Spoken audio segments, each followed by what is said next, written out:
Hi everyone, welcome back. In this episode I'm making a trellis. This could be used for a climbing plant and make the wall a living wall, but this is also there to make the space more pretty. Here you can see the space. This is in my backyard.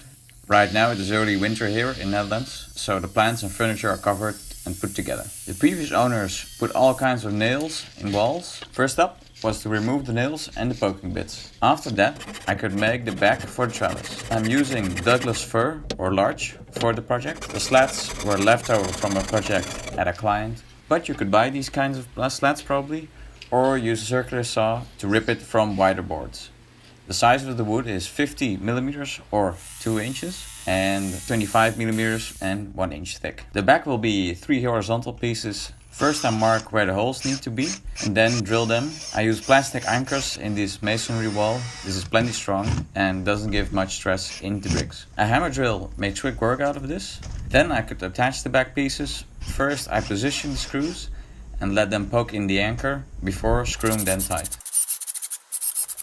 After that I could cut the slats to length. This could be done quicker with a chop saw, but it is louder and makes a lot more dust, so a hand saw is just as good sometimes. Oh, and if you like this video, hit the thumbs up and consider subscribing.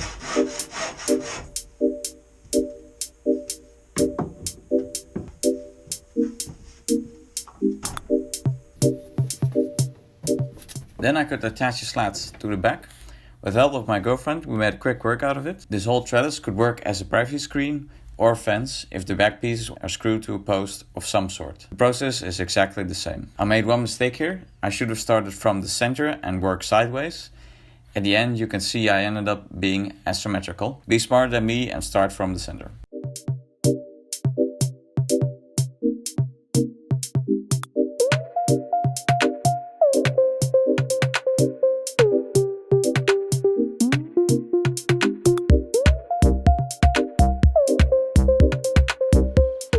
And then it was finished. I hope you like it. Thanks for watching.